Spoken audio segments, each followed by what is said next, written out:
evil spirit. Kaya, ayaw ni Kristo na mag-stay tayo sa mundong ito. Bagamat, meron tayong panahon. Sabi ng Bible, in everything there is a time.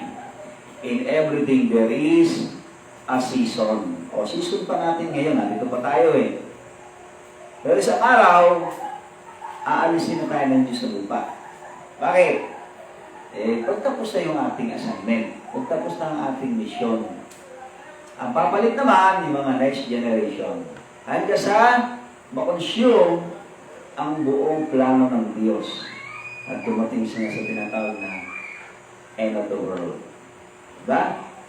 So, kaya ngayon, panahon pa ngayon na season pa natin, pero darating panahon na wala na kami dito. Bakit?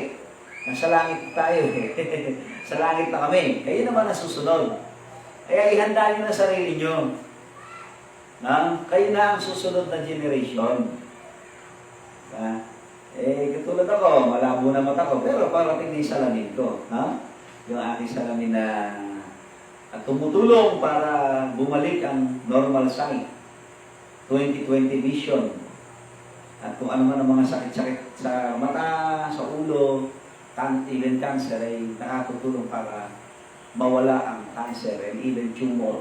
Ito na salamin yan, Yan, kaya kung tayo ay magkakaroon ng islap doon ng church, kapag ganito ay meron tayong business ministry, makakuha tayo ng 2 head o 3 head.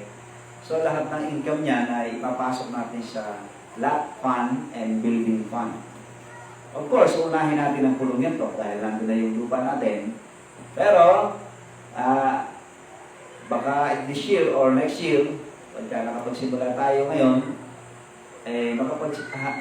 makapag-down payment na tayo sa lupa dito sa Santa Maria ng hulugan. Hanapin natin muna hulugan. At pwedeng i-cash din. Hulugan at pwede rin bayaran ng cash. Katulad yung sa pulong to, hulugan yun. Pero kung meron tayong enough money, ay pwede natin i-cash yung remaining balance. Mas mababa ang presyo kapag cash, 1.5. Pero dahil hindi siya huluga, hindi siya cash, 2,000 per square meter. So, naka 80,000 na tayo. Amen? Kung tutusin, bayad na po natin yung 1 unit. Ang isang unit po ay 40 square meters. So, ito, nasa ano lang daw ito nasa 60 square meters lang daw ito. Kung lugar na ito. Malaki-laki na yun, 60 square meters. Pagka, pag nabayaran natin yung 2 unit, 80 na agad. Mas malaki na siya dito. Okay. So, divided by 3 muna natin yon, yung ating load doon, yung unang unit, lagyan natin ng 10. Yung pangalawang, pag naitayo natin yung unang unit, okay, isusulungan ng 10. Okay po. So, sana itong months na to, makapag-generate tayo ng 16,000 pala. 17, bali 17,000. 17,000 para sa ating slot, 2 head sa ating iron spec para naman maka-generate ng income ng church para sa ating pang-bayad o pang-down payment sa ating lote na pupunin dito sa Katmon, Okay ba? Sabi din rito sa ating Bible, sa pangatlong wika, sa John 19:26-27. Okay, tumayo tayo. Sabi nito, when Jesus therefore saw his mother and the disciple standing by, whom he loved, he saith unto his mother, Woman, behold thy son. Then saith he to the disciple, Behold thy mother. And from that hour, that disciple took her unto his own home. Tama-tama, nandiyan ang aking nanay. Dumating siya sa amin. Okay, manalangin tayo, Panginoon. Salamat po sa inyong biyaya. Salamat sa pagkabasa ng salita. Pagpalain niyo po ang aming pag-aaral. Sa pangalan po ng Panginoon Jesus. Amen. Behold thy son, behold thy mother, woman, behold thy son. Po, Sabi niya, narito ang iyong ina. At sabi naman sa babae, narito ang iyong anak. Okay, po na tayo. Wala ka ba dito? Okay po, sa atin pong sabi po dito sa, okay, lagi kinukulit dito, Luke 9:56. For the Son of Man is not come to destroy men's lives, but to save them. Yan po, no? Sabi ni Kristo, John 10:10, di ba? Ako'y pumaparito upang magkaroon kayo ng buhay at masaganang buhay. Di ba napakaganda? Buhay at masaganang buhay. Di ba yung mga ng tao Siya'y mabuhay at magkaroon ng masaganang buhay. Di ba? So, hindi lamang buhay dito sa mundo tinutukoy ni Kristo, kundi buhay sa mundong ito hanggang doon sa langit, sa kabilang buhay. Sa kabilang buhay ay meron tayong buhay at kasaganaan. At dito sa lupa, ang sabi naman din ni Kristo ay, I will supply your need. Diba? I will supply your need. Ibibigay ko ang lahat ng inyong pangangailangan. At marami pa. Sabi ng Bible sa Matthew 6:33, all these things will be added unto you. Ano yung added? Yung basic need. Food, clothing, and sabi doon, food, raiment, and clothing. No? Bali, pagkain, damit, at ano pa, isa pala, water. No? Yan ang tatlong basic need natin. May water ka, may pagkain ka, okay na yun. No? Kung may damit ka pa. Kapag karamihan sa tao, may bahay pa. Di ba? Mga pastor ngayon, may mga bahay na, may mga mansion pa nga iba pinagpala na. Pero meron pa rin mga wala pa rin. Tulad natin, sa Quarantine Church. Meron na, sa pulong yan to. Pero mission yun mission. Mission. Ang sabi nito, sa Luke 23:49, and all his acquaintance and the women that followed him from Galilee stood afar off beholding these things. So, ibig sabihin, nung si Kristo po'y pinako sa krus, maraming kamag-anak din pala siya nandun. Mga kamag-anak, kakilala, kaibigan, kaya lang malayo. Bakit? Natatakot sila, baka pati sila maparusahan. Di ba? Yun po, no? Nandun. Sabi dito sa introduction natin, yung nanay ni Kristo, John 19:25. Now, there stood by the cross of Jesus his mother, and his mother's sister, Mary, the wife of Cleopas, and Mary Magdalene. Actually, 4 na Maria, no? Nandiyan po si Mary Magdalene. Mary, the wife of Cleopas. Mary, the mother of Christ. Diba? At saka yung si Salome. Mary din yun Mary din ang tawag sa kanya, si Salome. Kaya 4 na babae at 1 lalaki. Okay, yung pangalan po niya ay sangayon po sa Luke 1 verse 30 hanggang 31 ay Mary. Si Mary ang nanay ni Kristo. Diba? Sa Luke 1:30-31. At ang kanyang asawa, after po na ipanganak niya bago niya ipanganak si Kristo, pero kinasal sila, si Maria po ay buntis. Delikado po yun, no? Papakasalan mo, buntis. At hindi ikaw ang tatay. Bakit? Kasi ang tatay ni Kristo, ang ama. Okay? Tinanggap na lang ni Jose sapagkat ipinaliwanag sa kanya ng Holy Spirit sa Matthew chapter 1. Ano ba? Si Joseph, Luke 1:27 and 31, di ba? To a virgin espoused to a man whose name was Joseph, of the house of David, and the virgin's name was Mary. Pinanggit, no? Ganun din sa Matthew 1:16. Ngayon, itong si Mary, ay ang kanyang magulang ay si Heli. Si Heli po sa Luke 3:23. Okay po. Si Heli po ang tatay ni Maria. Kaya siya po ay the daughter of Heli. Pero nilagay sa Matthew, no?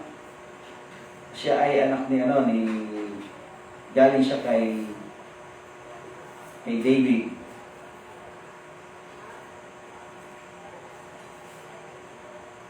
Okay, number 1, number 2 sa ating pong introduction, yung si John, Jesus' disciple whom he loved. John 19:26. Diba? When Jesus therefore saw his mother and the disciple standing by, whom he loved. Yan. Sino kaya yan? Diba? Iyan po ay si John the Beloved. Diba? Siya po yung humilig sa dibdib ni Kristo. At ang nanay po ni John ay si Mary, the wife of Cleopas or Zebedee, sa John 19:25. So hindi na po natin babasahin pa. Sa Matthew 27:56, and then Mark 16:1, Mark 15:47. Cleopas and Zebedee is the same person, the wife of Mary, sister of the wife of yung si Cleopas, no? Ay si Zebedee, the wife of Mary, sister of the mother of Jesus. So magkakamag-anak sila. Kaya si John the Beloved ay kamag-anak ni Kristo, pinsan.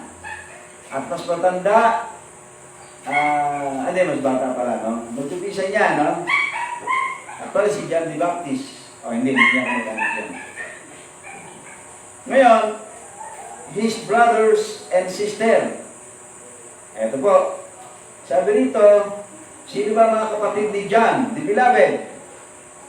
Matthew 27, verse 26. And his mothers and sisters. Sabi yan. And Mary, the mother of James and Joseph. Yan, no? Si Joseph, si James, at saka si Joseph,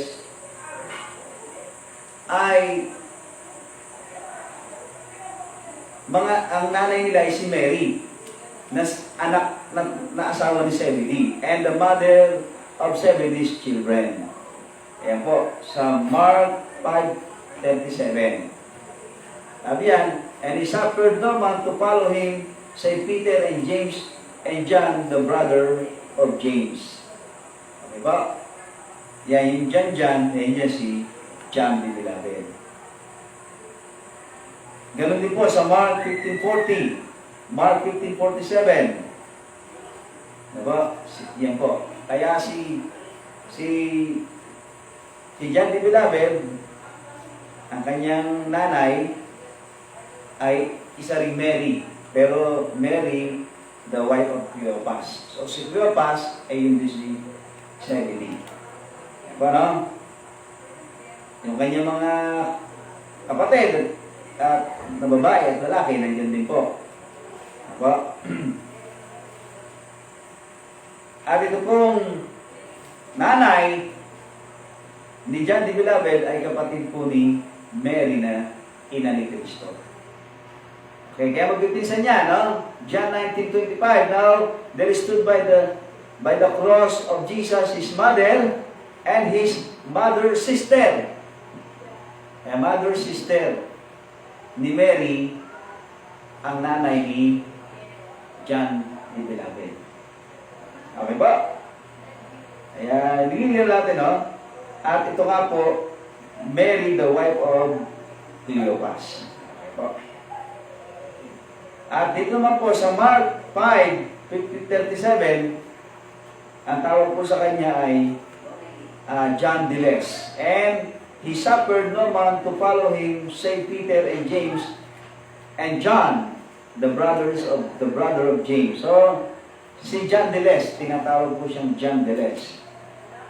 So, meron pa po nakalagay dito, note, Mary the wife of Cleopas is mentioned in John 19:25 as standing at the cross in company with Mary Magdalene and Mary the mother of Jesus. By comparing Matthew 27 verse 56 and Mark 15:40, we find that this Mary and Mary the mother of James the Little are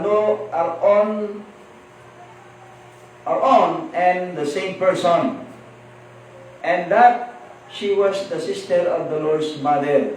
She was that other Mary who was present with Mary Magdalene at the burial of our Lord Jesus Christ. Matthew 27:61, Mark 15:47. And she was one of those who went early in the morning of the first day of the week to anoint the body, and thus became one of the first witnesses of the resurrection. Bible Dictionary. Kung sinabi sa Bible Dictionary. So, kaya po, si Kristo at saka si John the Beloved, na kanyang pinagbilinan ng kanyang nanay ay mag-kamag-anak. Eh, ba't hindi kay Peter? Una, wala si Peter. Pangalawa, sino ba si Peter? Hindi niya kamag-anak yan. Eh, nanay ko, yan. Hindi ko pwedeng ibilin sa kanino mong tao yan. Pwede ko yung ibilin sa mga anak ko. Kung sakali mamamatay na ako, at least lola nila yan. Pwede ko naman din ibilin sa misis ko dahil at least biyanan niya yan. Diba? Pero kung ibibilin ko siya kay Romel, no? Hindi yun ang pinakatamang transisyon o yung pagkatagubilin. Dapat mas maganda ay pagtagubilin nyo ang inyong mga loved ones doon sa inyong malapit na kamag-anak or kamag-anak. Diba? Para hindi machismis, lalo kung ang nanay ninyo, bata pa, ibibilin ninyo sa kaibigan lang ninyo, eh baka machismis na meron silang relasyon. Diba? At least, si John the Beloved at saka si Mary, hindi sila pwede machismis. Bakit? Magtita. At napaka-layo ng edad nilang dalawa. The fact na si Kristo ay nasa 30 na, ilagay na lang natin si Mary ay nag-asawa ng 20 anyos, 50 anyos na si Mary. Eh samantala si John the Beloved ay mas bata kay Kristo. So, ang laki ng gap ng kanilang edad. Di ba ba? Ang laki ng gap. So, kaya yung ating mga nanay, talagang ganon, tumatanda sila, tayo rin naman, tatanda rin naman, di ba? Nauna lang silang tumanda. Pero tatanda rin tayo. John 21:24, this is the disciple which testifieth of these things, and wrote these things, and we know that his testimony is true. Yan, di ba? No testimony ay totoo. Kaya, si John, the Beloved, ay best na pinagbilinan ni Kristo. Bagamat wala na talahagi, wala na magawa. Si John the Beloved na lang ang nandun eh. O, isa pa yun, no? Availability. Kung available kayo lagi sa Panginoon, kayo ang pagbibilinan ng Panginoon ng kanyang mga mahalagang bagay. Ayaw niyo ba yan? Na kayo ang pagbibilinan ng Diyos ng mga mahalagang bagay? Eh siguro, ang iba ayaw umattend ng church. Bakit? Baka pagbilinan ako ni Pastor. Diba? Kaya, huwag ka na ako attend ng church para walang maipagbilin si Pastor. Tignan po natin, no? Si Mary. Ito po yung message. Si Mary, the beloved and the blessed woman.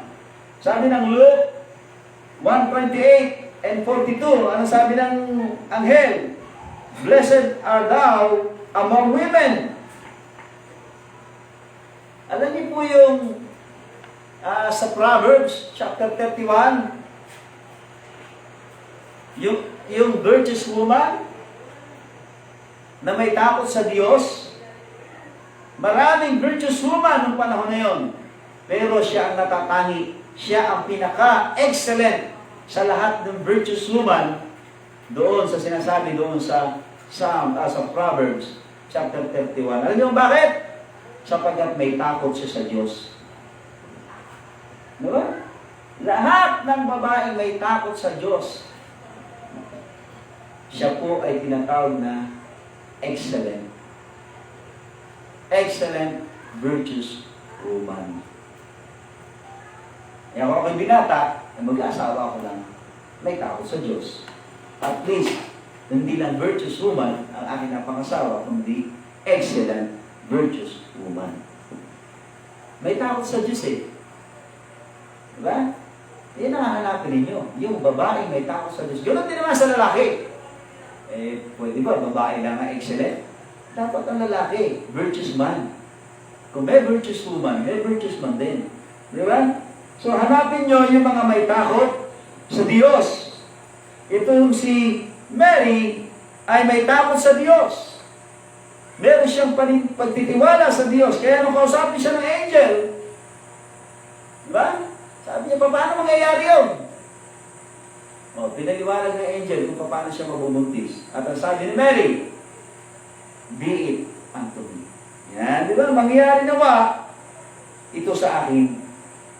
Pinayagan ni Mary na mangyari sa kanya yung ibinalita ng angel sa kanya na siya ay maglilihi, manganganak ng isang lalaki na ang pangalan ay Jesus. Tatawagin anak ng kataas-taasan, anak ng Diyos. Yung kanyang willingness to be an instrument of God upang maipanganak ang Savior, the Messiah, the Lord Jesus Christ. Kaya nga, she was highly favored of God among women. No? Thou art highly favored among women, sabi po doon. No? Ano pa? Luke 1:28 and 42, di ba? She was highly favored of God by His presence. The Lord is with thee. Kasama niya ang Diyos. She was highly favored of God by the fruit of her womb. Dapat hindi lang basta tao pinanganak niya. Hindi lang basta bata ang kanyang pinaglihi. Ito po ay anak ng Diyos. Diba? Kung anak lang ni Jose, pangkaraniwan. Pero hindi po anak ni Jose, anak ng Diyos. Kaya, highly favored siya. Kapag yung kanyang ipinanganak ay anak ng Diyos. Diba? Blessed is the fruit of the womb, Jesus, the Son of God. Yan po sinabi na, no? Kaya, blessed woman. Itong nanay, itong si Mary, na anak, na naging nanay ni Kristo. Nanay ito, blessed woman yan. Bakit? 3 pastor ang galing sa kanya. 3 pastor. Kaya nga sabi ko, gagawa ko ng paraan ko para maramdaman ng mga nanay ko na mapalad siya. Bakit? 3 pastor ang galing sa kanya. Kaya nga po sabi ko sa nanay ko, ikukuha ko kayo isasama ko kayo sa co-op. Ikukuha ko kayo ng islat sa Iron Spec. Pagka po siya nakuha ko ng islat sa Iron Spec, meron po siyang 5 income. Hindi po niya kailangan magtrabaho eh. Sino magtatrabaho? Ako. Misis ko. Mga anak ko. Paano yun? Pag naipasok ko po siya doon sa programang yon, marami na po akong seminar. Manakaset, 2 po yung sigurado. Sa Pampanga, 2. At nagseset pa kami. Pastor Tony, dapat sa linggo ng hapon eh. Hindi lang matutuloy daw. Ewan ko bakit. Kung maipapasok ko siya, sa bawat tao na magpaparehistro, meron po siyang at least minimum na 5% ng income nila. Hanggang 7th level. Aba, marami po siya makukuha. At ang papasok po sa kanya hindi po peso, dollar.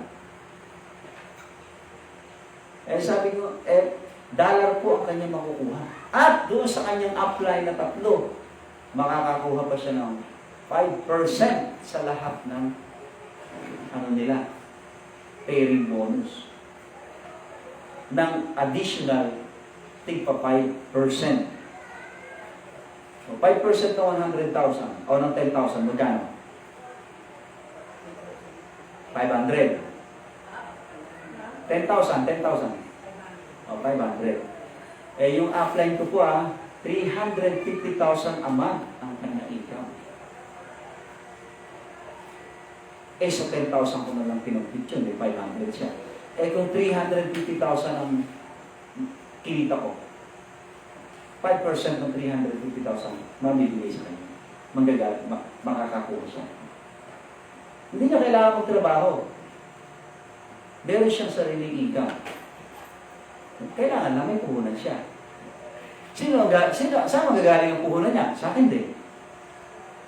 Di ba? Sa akin din. Ngayon, kung wala akong pera, pwede naman siya ipasok. Ako rin ang gagawa ng paraan. Katulad ako, naka-enter na po ako Naka-enter na po ako. Isa pa lang po ang in-enter ko, pero pinuno nila yung pangalawa ko, kaya ako po ay meron na po akong 1/4 na kinita plus $20. Ngayon, pag naipasok ko pa yung isa, ito sa business ko ipapasok ko, pag nakapag-seminar tayo sa Pampanga, kay business ko ibibigay yun. So, pag may pumasok doon, at nakakayang automatic, pasok agad siya. Alam po magkano kikitain ko doon pagka pumasok siya sa isang site, may 9,000 na po ako doon. So, di ba, yung 2 tao, 9,000 po ang aking kikitain doon. May salamin ako, may pera pa ako. 1,000, may $40 pa ako. Ano ba? Alam pa ako nilalabas na pera. Yung upline ko, namuhuna ng 10,000. Sabi niya sa akin, buti pa nga ikaw. Wala kang puhunan kumikita ka. Kami, nangutang pa kami ng 10,000 para lang kami. Pero tinanong naman ni Mrs., sa 10,000 mo, magkano na kinita mo? 7,000. Sa 10,000 na kanyang pinuhunan, wala pa 3 buwan yata. Wala pang nasa 2 buwan pa lang. Naka 7,000 na siya. Sulit ba o hindi? No. Yan po, At sa ayon po sa pag-aaral, nasa 1% pa lang nasa 1% pa lang ng populasyon ng Pilipinas ang miyembro dito. 1%. 1% po ng 100 million. Ilan? 100 million po tayo mahigit 1% nun. Ilan? 100,000. O 1,000. Di ba? Wala, nasa 1% pa lang. Sabihin, napakarami pang nangangailangan ng salamin at sangayon po sa pag-aaral, sa buong mundo po, 60% ng tao sa buong mundo ay may problema sa mata. 60%. Ilang billion po ang tao? 10 billion? Ilagay na po natin, 10 billion ang tao. 60% ng 10 billion. 600 million. Yan po. Ang tao na kailangan ng salamin sa buong mundo ay 600 million. Kalahating billion. Sa Pilipinas, 1% pa lang ang miyembro. Kaya sabi nung mga nagtuturo, huwag kayo magdudumali kasi malawak pa. Mag-enter lang kayo. At ang ganda po ng aming samahan, walang iwanan. Pagka ako ay nagpa-seminar, kailangan alam ng upline ko. Hindi ko pwedeng hindi niya alam. Pagka hindi pinaalam sa upline, Sasabihin nung nasa taas, alam ba ng apply mo? Hindi po. O, kausapin mo ng apply mo. Hindi mo siya pwedeng i-bypass. Kailangan alam niya yan para matulungan ka. Ang ganda po, no? Ang ganda. Kaya ako po pumasok nang walang pera. Pero nakapasok po ako na meron na po akong $20 and 1,400. Plus, dahil bumili pa sila ng ibang materyales, ano na po yun? Mahigit na. Baka may 2,000 na po ako. Konti na lang kailangan ko para makompleto ko yung 8484. 284. Sa akin na po yung salamin. Libre na yun. Para sa akin. Ha? Yun lang po. Napakasimple, no? Pero dito po, si Jesus Christ po, no? Si Mary ay mapalad dahil ang kanyang pinanganak ay anak ng Diyos. Siya po ay highly favored. Siya po ay isa po siyang virtuous woman. Siya po ay may takot sa Diyos. Siya po ang pinagbilinan ng Panginoon ng Diyos para ipanganak si Kristo. At si Kristo naman, pinagbilinan niya si Mary. Pinagbilin si Mary sa kanyang pinsan na si John de Villarreal. Okay, hindi na po natin pa harabayan yun. Diba? Kaya nga po, una, siya po'y naniniwala sa Diyos. He believes God. Si Mary po yan, Luke 1:45. Sabi yan, and blessed is she that believeth, for there shall be a performance of those things which were told her from the Lord. Diba? Naniniwala siya, oh.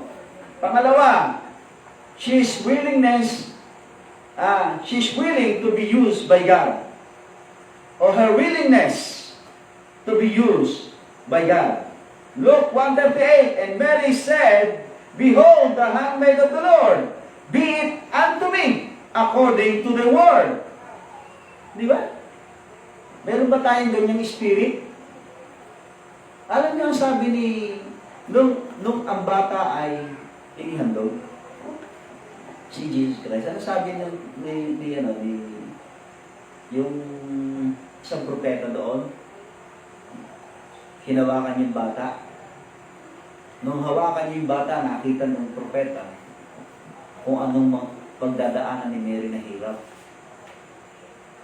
dahil kay Kristo. Pero alam niyo, kahit na nalaman ni Mary kung ano pagdadaanan niyang hirap, binaliwala niya yun. Ang isang Kristiyanong nagtitiwala sa Diyos, kahit alam niyang dadaan siya sa hirap, sa Kanya, okay lang. Panginoon, okay lang yun. Hindi na ba maghirap ako? Mahalaga sa akin, masunod kita. Di ba? Willingness to suffer for the sake of Christ. Amen? Si Mary po, willing siya. Kahit mag-suffer siya. Sabi nga namin, yun yung aming motto sa Bible School. Di bali kang magdusa, wag lang ang gawain ng Panginoon. Kaya nasanay na kami doon. Di bali kami magutom. Wag lang namin mapabayaan ang ministry. Di bali kami maglakad. Wag lang namin mapabayaan ang gawain ng Panginoon. Di bali kami walang masakyan. Wag lang namin mapabayaan ang gawain ng Diyos. Bakit? Wala kang masakyan, di maglakad ka. Diba? Pastor, nagutom ako eh. Ano kung nagutom ka, hindi ka naman namatay. Ang dami nga, hindi nagugutom pero namatay. Bakit? Nagka-colon cancer pa nga, hindi natunawan. Alam niyo ba, ang sakit ng colon cancer, ang ibig sabihin daw po ng kakakawan. Kaya pag may colon cancer ka, ang sakit, ang problema mo, katakawan. Glutinous. Gluton. Mga gluton, ang sumpa dyan, colon cancer. Buti na lang, wala akong colon cancer. Bakit? Diba? Hindi naman po tayo gluton eh. Okay po? Number 3, she magnifies Jesus, the Lord, her Savior. Ang galing, ano? Tingnan niyo po. Yung Magnificat ni Mary, Luke 1:46, and Mary said, "My soul that magnify the Lord." Di ba? My Savior. Minamagnify ni Mary si Kristo as her Savior. Kaya hindi natin dapat dalangin na si Mary para tayo iligtas. In fact, si Mary ang nagsabi, "My Savior." Kaya Savior niya si Jesus Christ. Hindi po siya dapat nating hinihinga ng tulong. Kundi, sabi ni Kristo, tumawag ka sa Ama sa pangalan ko. Hindi sinabi, tumawag ka sa aking ina sa pangalan ko. Kundi sabi niya, call unto the Father in my name. Yan po, si Mary ay isang ina ni Jesucristo sa naman na naging willing upang gamitin para ilabas, para ipanganak ang ating tagapagligtas. At kahit na lang nakita niya ang hirap ng kanyang pagdadaanan, yung kanyang willingness to suffer, ay pinayagan niya na dumaan sa buhay niya ang sakit, ang hirap, alang-alang na lang sa kanyang pagiging obedient servant of God. Ano ba? Kaya maraming ina, alam nilang mahirap mag-alaga ng anak. Pero sa kanila, ayos lang. Bakit? Sapagkat naniniwala silang merong Diyos na magpapala ng kanilang buhay. Ayan po, ang aking nanay, ano? Kaya sabi ko, dito na lang siya sa amin para maalagaan siya na maayos. Pag nagawa na po yung bahay, yung sa malawak na po yung makakapaglaki siya na maayos. 3 pastor ang galing sa kanya. 3 pastor. Kaya, yun yung isang, sabi nga ni Tatay Gorio anak, alam mo, siguro kung bakit ako nakarating ng Amerika, bakit ako pinagpala ng Diyos, kasi may isa akong anak na pastor. Ikaw yun, sabi nga ni Pastor Danny. Diba? Na-appreciate niya si Pastor Danny, kasi sabi niya, siguro kaya ako pinagpala ng Diyos dahil meron akong isang anak na pastor. O isa lang, at isang akong pastor niya, si Miguel, ay si Pastor Sig. O meron siyang manugang na pastor, yun, si Pastor Tony. At si Pastor Tony, mukhang magpapastor din si Miguel. O di meron siya isa pang akong pastor, no? Pero si Tatay Gorio, nasa piling na ng Diyos. So itong nanay ko, meron siyang 3 pastor. So dapat mas mapalad siya, di ba? Bakit? 3 yung pastor na nagpipray sa kanya na dapat tutulong sa kanya, mag-aalaga sa kanya, mag-care sa kanya. Ano ba? Kaya, yung mga ina, dapat po nating, sabi nga ng Bible, obey your parents in the Lord. Honor thy mother and thy father. I-honor daw natin ang ating nanay at ang ating tatay. At ang pangako niyan, makabubuti sa iyo. O makabubuti para sa amin. So kung aalagaan namin ang aming nanay, sabagat patay ni aming tatay, makabubuti sa amin yun. Sa kanya, makabubuti kaya? Siyempre naman. Inalagaan namin siya. Makakabuti sa kanya yun. At makakabuti naman sa amin dahil inalagaan namin siya. It be may well with thee, and thou shalt live long on earth. Makabubuti sa iyo at makapagpapahaba ng iyong buhay sa lupa. Kaya kayong mga anak, igalang ninyo, mahalin ninyo ang inyong magulang sapagkat may pangako ang Diyos sa nag-aalaga, nagmamalasakit sa kanyang magulang. Pinatunayan niya ni Kristo. Nung siya mamamatay na, sabi niya, John, behold your mother. Sabi niya ba?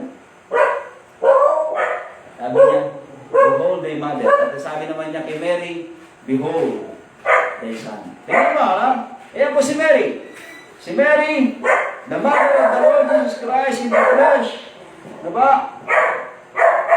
Talagang hanggang sa kanyang kamatayan, ang kanyang nanay ay hindi niya kailanman pinabayaan. At inahambili niya sa isang pinagmapagkakatalagaan. No? Always available. Dapat ang mga anak always available sa magulang. Basta hindi ka naman nanay yan, hindi ka naman tatay yan eh. Biyanan ko lang yan. Kung biyanan mo yan. Tatay mo na rin yan, nanay mo na rin yan, biyanan mo yan eh.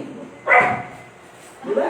Kaya nga sabi nga sa akin eh, pagka manliligaw ka, hindi ka lang manliligaw sa anak.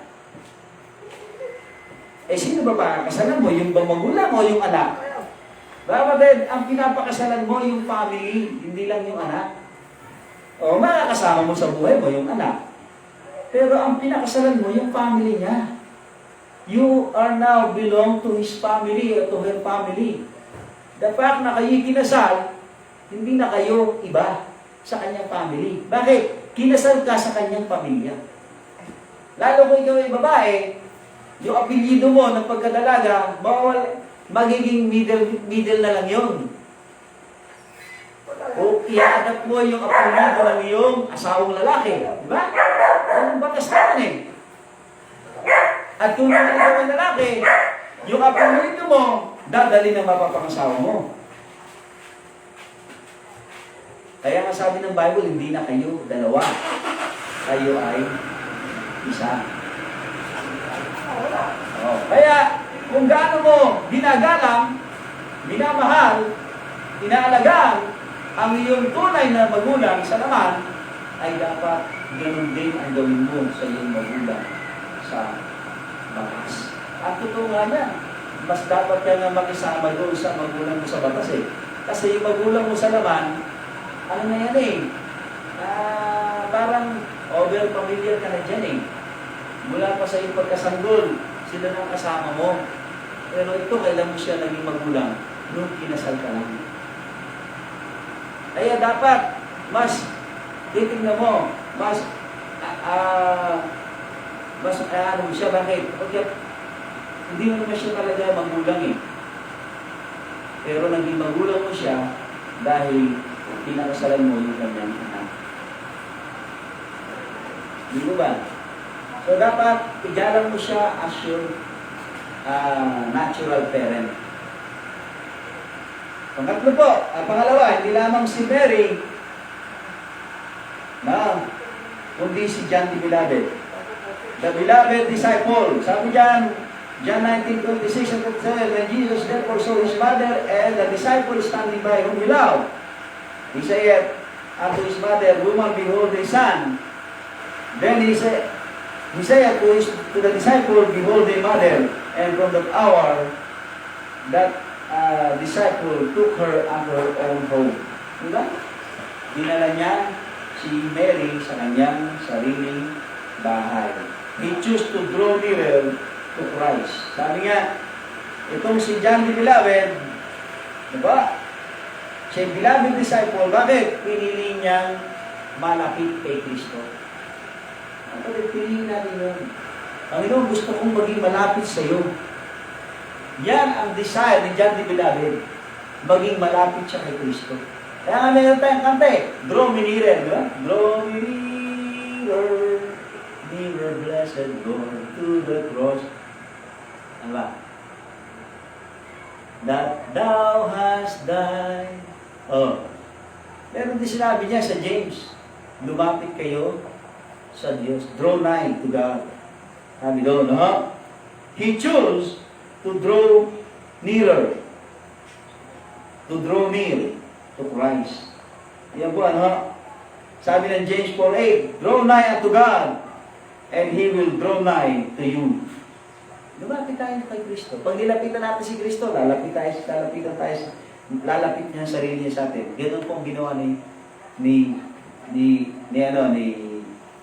John the Beloved. Nilapit niya. Siya yung disipulo na humilig sa dibdib ni Jesucristo.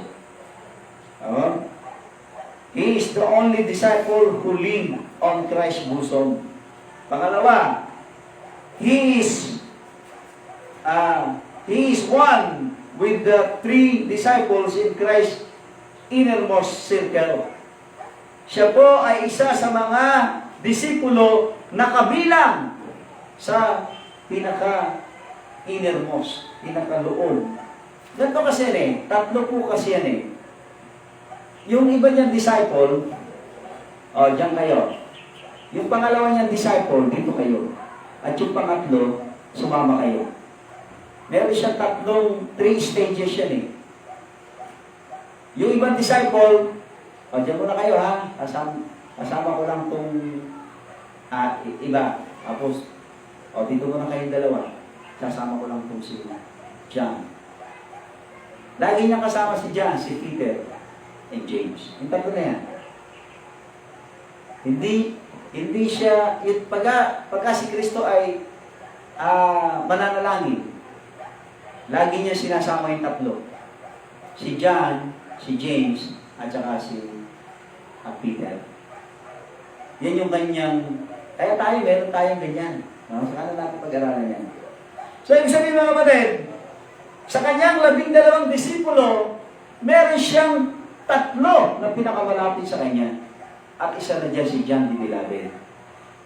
So, kung meron tayong member dito, kung ilan man ang member natin dito, pang-ilan tayo sa malapit na pinakamalapit kay Kristo? Tayo ba yung nasa unahan? O tayo po yung nasa gitna? O tayo yung nasa dulo? Dapat tayo yung pinakamalapit sa kay Kristo. Sabi nga, malalaman mo yung mga member, meron yung paboritong upuan. Alam niyo nga ako yung young people, ang paborito kong upuan, harapan. Hindi po ako nagpupunta sa likod, maingay. Hindi ako pumupunta sa gitna. Kaya alam ng pastor, pag wala ako, bakit? Ala ako sa harap eh. Alam niyo. At laging may bakanting isang upuan doon pag wala ako. Kasi alam ng mga member, may umuupo dyan sa upuan na yan. Kaya pag wala ako, walang uupo doon. Di ba? So, pagka sasakay sa jeep, alam nyo kung saan nag-uunahan? Sumakay sa harapan. Sa tabi ng driver. Di ba? Yan ang paborito ko eh. Upuan ko, pagka sakay sa jeep, sa unahan, sa harap, sa tabi ng driver. At doon, malapit sa babaan. Pag may sasakay, dito ko kayo sa loob. Dito ako sa labas. Di ba? Kahit umuulan, bumabagyo, doon ako sa labas. Kahit nababasa na ako, sarado ko lang yung tilon ng jeep. Ganun po ako sumakay. Hindi ako nagpupunta sa dulo. Hindi ako sumasakay sa loob. Ngayon, pag sumasakay naman ako sa loob, dahil kasama ko si Liz, mga anak ko, doon naman kami sa likuran ng driver. Sa likuran naman kami ng driver ng upo. Ganun ang trabaho ko. Sa atin, nasaan tayo? Tayo ba ay nandun sa pangalawang circle, o yung pinakamalapit? Yung first circle, yung pinaka-inner circle ni Kristo. Dapat nandun tayo sa inner circle, di ba? Okay po. He is the one with the 3 disciples in Christ's innermost circle. Mark 5:35, di ba? 37. And he suffered no man to follow him, save Peter, James, and John, the brother of James. Okay, yung the brother of James, John, ito yung pastor ng Jerusalem, the brother of the Lord Jesus Christ. Number 3, he is a responsible and trustworthy disciple. John 19:27, and from that hour, that disciple took her unto his own home. Di ba? Napaka-responsible and trustworthy ni John the Beloved. Alam ni Kristo na pag binili ko ang aking nanay sa taong to, hindi niya sisigawan. Diba yung mga anak? Sinisigaw-sigawan ng magulang na para bagang batang paslik. Minsan minumura pa. Pastor, bingi. maintindihan natin. Sinisigaw mo kasi bingi. Para si Pastor, Pastor David, at saka yung kanyang misis, din-drive ko dyan sa may ano ng iglesia, yung gano'n, bilog. Ano lang? Ayun na nga. Alam, sabi nung sabi nung mga tao, sabi nung mag-ano, swab. Isuswab. Medyo yung yung magsuswab eh. Sabi niya, nag-aaway po ba yung mag-asawa? Nag-aaway daw ba yung mag-asawa? Ay, bakit po? Kasi sumisigaw po yung babae eh. Hindi po, bingi yung asawa. Ang gano'n po ba? Kala ko nag-aaway eh. Kasi sinisigawan eh. Hindi, bingi kasi yung pastor. Kung buhay pa si pastor, regaluhan ko ng salamin yun eh. Kasi yung salamin po natin, nakakatanggal ng bingi. Nakakabalik ng pangamoy at panlasa. Marami pong gamot na nagagawa yung salamin na yun. Magic nga eh. Sabi ko, magic pala yan ah. Oo, magic yan. Nakakatanggal po ng brain tumor. Maganda yung salamin natin, mga kapatid ha. Baka akala nyo, kaya nga 8-4 eh. Mahal na. Responsible. Tayo po ba yung responsible? Pag binilin sa atin ang ating magulang, talaga bang inaalagaan natin? Oo. Pagka tayo nainis, pinagsasaraduhan natin, pati ng CR. Nilalak natin yung CR. Diba?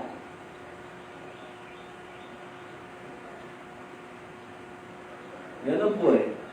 Sabi ng isang manugang, may tao natutulog sa kwarto namin na hindi naman namin kaano-ano.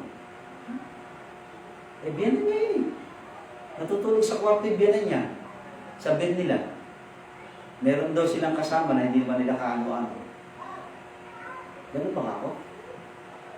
Biyanan niya, hindi niya kaano-ano. Dapat pala ako, hindi niya pinakasalan yung anak. Tingin niya pala sa kanyang biyanan eh, hindi niya kaano-ano eh. Di ba? Alam mo, unbeliever kasi yung pinakasalan nun. Kaya tingin doon sa kanyang biyanan, hindi niya kaano-ano. Yung isa naman, ang ginagawa sa biyanan niya, ginagawa niyang mangga. Pinapausukan niya ng sigarilyo. Aba, pagkakako ganyan, ang isa lang ibig sabihin niya, pinapatay na. Bakit alam niyo po ba? Yung ipis ha? Nilagyan ng sigarilyo yung pinaka-beha ba yun? Beha, nilagay doon. Tapos yung sinindihan yung sigarilyo. Alam niyo yung ipis namatay. Hindi naman yung usok hindi naman yung mismong pumapasok yung usok eh. Yung beha, nasa butas. Nasa loob naman ng lalagyan yung ipis at ang sigarilyo sinindihan sa labas.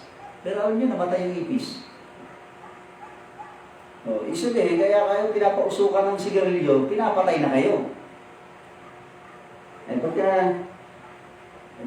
Pagka ganun yung tao, ialis nyo na yung magulang nyo dyan. Mamamatay yan. Hindi ba ba? Responsible, trustworthy. Kaya si Kristo alam niya kung kanino magbibilin. Di ba? Sabi itong taong ito, maaasahan. At sabi ng Bible, kinuha ni John ang kanyang ina. Tinawag niya na ina, di ba? Pangatlo po, si Jesus Christ, the bleeding Son. Una, Mary, the blessed woman. Pangalawa, si John, the beloved disciple. Pangatlo, si Jesus Christ, the bleeding Son. The begotten bleeding Son. John 19:26. Sabi doon, when Jesus, diba? So his mother, when Jesus. Si Kristo po, siya po yung nagkatawang tao through Mary. Diba? Hindi na po natin babasahin. Kaya tinawag po siyang Son of Mary. Diba? Si Kristo po ay tinawag niya ng kanyang sarili Son of Man. Diba? Son of Man. Bakit po Son of Man? Hindi Son of the woman. Kasi ang woman ay galing sa man. O, tandaan niyo po ha, ang babae ay galing sa lalaki at hindi ang lalaki galing sa babae. Sapagkat ang unang nilikha, lalaki. At lumikha ang Diyos ng babae mula sa lalaki.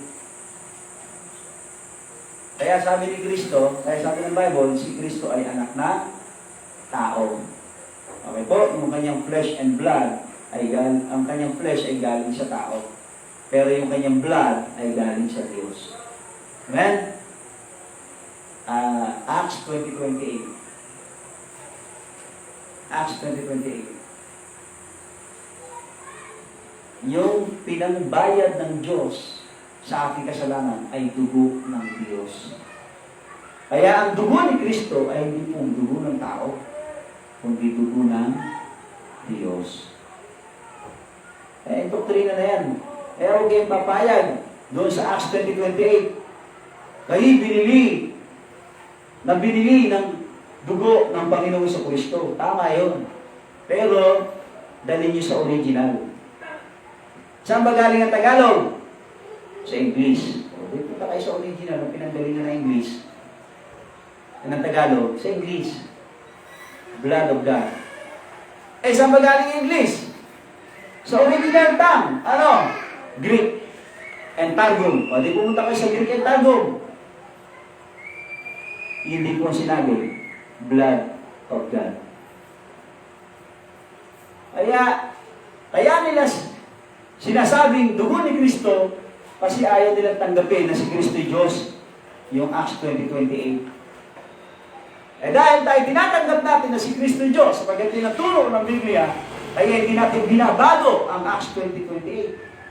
Hindi natin sinasabi sa Acts 20:28 na kayo binili ng dugo ng Panginoon sa Kristo. Hindi po yun. Kundi sinasabi natin, kayo binili sa magitan ng dugo ng Diyos.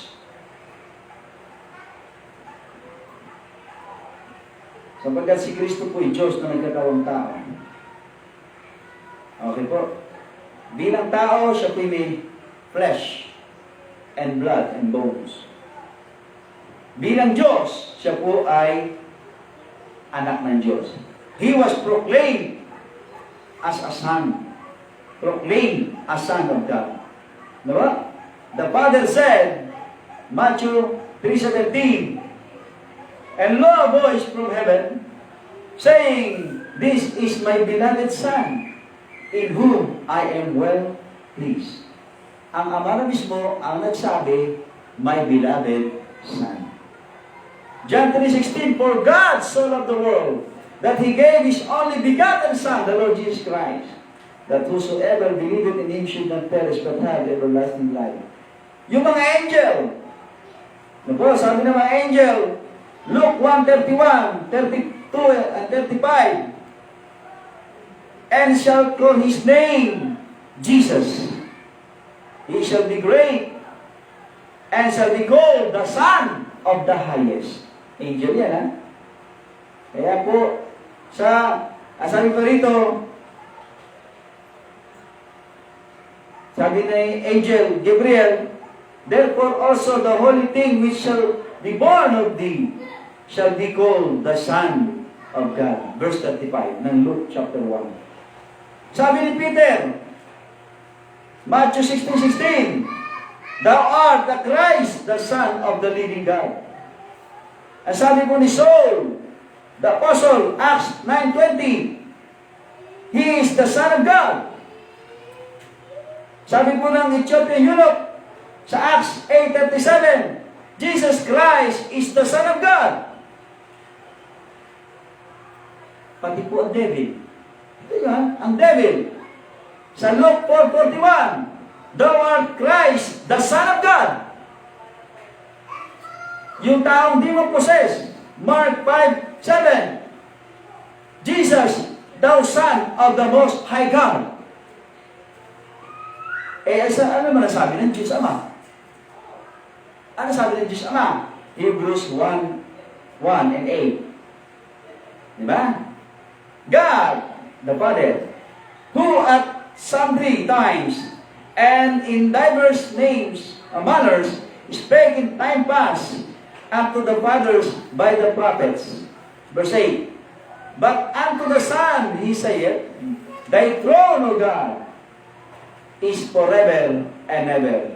A scepter of righteousness is the scepter of thy kingdom.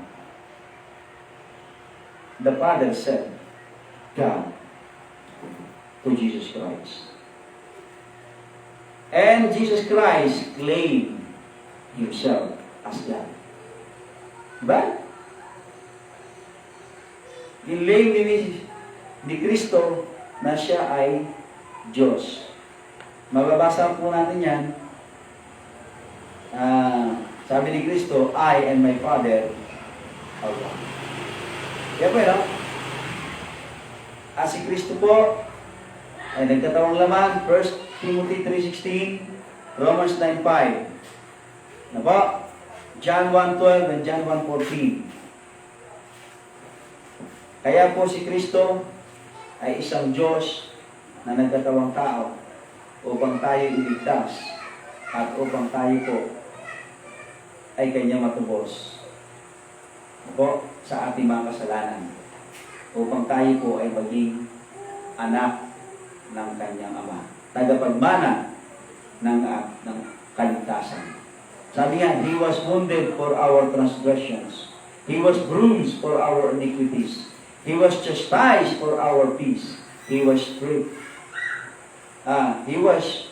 stripped for our healing. Iyan po siya sabi sa Isaiah 53 verse 5. So mga kapatid, sabi nga, Jesus Christ is an obedient servant of God. Philippians 2:8. Jesus Christ is a compassionate Savior of all people. Matthew 9:36. Jesus Christ is our vicar on the cross. Isaiah 53:4 and 5. So sabi niya sa kanyang disciple, behold a mother. Ang sabi naman ni Kristo kay Mary, behold thy son. So mga nanay, pagbutihin ninyo ang inyong pagiging ina. At tayo naman mga anak, mag-responsible tayo kapag ang ating nanay ay matanda na at wala nang kakayanan.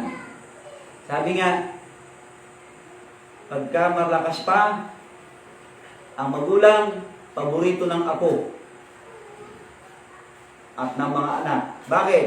Kaya pang mag-alaga. Pero pagka wala ng kakayanan, ayaw na nila makasama sa kanilang bahay ang kanilang magulang. Bakit? Alagain na eh. Hindi ba? Kaya nga sabi ko, nabasa ko yung ang manggagawa ay karapat-dapat sa kanyang sweldo. Kaya sabi sa mga anak ko, kung pag-aalagaan nyo kami ng anak ninyo, okay, sige, kailangan sweldo. Mamamatay kami, wala kaming ipon. Okay, pagka di na namin kayang alagaan ng anak ninyo, pamimigay nyo na kami, baka dali nyo pa kami sa comfort agent. Pero kung may sweldo kami, ano magagawin namin sa sweldo? Abay, ibabangko namin. Para naman pagka kami matanda na, pwede kami kumuha ng aming tagapag-alaga. Ang mag-aalaga sa akin may sweldo. Saan kukuha ni sweldo? Di yung sinweldo ko sa inyo, nung ako'y malakas pa, ibabalik ko lang sa mag-aalaga sa akin. Malaki na yun. Bakit? Nasa bangko eh. Kumikita, di ba? Habi ng apo nyo, Lola, ako mag-aalaga sa'yo. Okay, meron ka sa akin. Buwan-buwan. Tuwing kinsenas katapusan. Meron ka sa akin sweldo. Allowance. Baka mag-away-away yung mga apo nyo. Ako na lang mag-aalaga kay Lolo. Ako na lang. Bakit? May pera eh. Wala akong pera. Sabi ng mga apo, naku, wag na nga. Ang hirap yatang alagaan ni Lolo Alex, matigas ang ulo. Itatakoy lang ng mga apo ko. Wala akong pera eh. Sino may kasalanan? Sila rin. Hindi nila ako pinasweldo eh, nung inalagaan ko sila eh. Pero sabi ng Bible, ang nagtatrabaho ay karapat-dapat sa kanyang sweldo. Yung mga anak na nagpapaalaga sa ng apo, sa kanilang mga lolo, mga nanay, tatay na matatanda na at hindi niyo pinasweldo, mananagot kayo sa Panginoon. Kaya tayo manalangin, Panginoon, salamat po. Sa ikatlong wika, ang sabi ni Kristo sa kanyang ina, "Behold thy son." At ang sabi naman ni Kristo sa kanyang disciple, "Behold thy mother." And from that hour, the disciple took Mary to his own home. Panginoon, magbibigay po ako ng panyaya. Bago tayo magbukas mga kapatid, sinisiris po natin yung 7 sayings. Nagtatala tayo yung 7 sayings na karaan. Natapat ngayon ng pangatlong wika patungkol sa ina. Yung mga bata ngayon, darating ang taktang panahon, pag nag-asawa kayo, baka maging ina rin kayo. Maliban na kayo baog. Pero pwede naman kayo mag-ampon. At nararamdaman mo kung ano ang pakiramdam ng isang ina. At lalo kung pinabayaan kayo ng inyong mga anak at mga apo. Sana huwag niyo maranasan yun.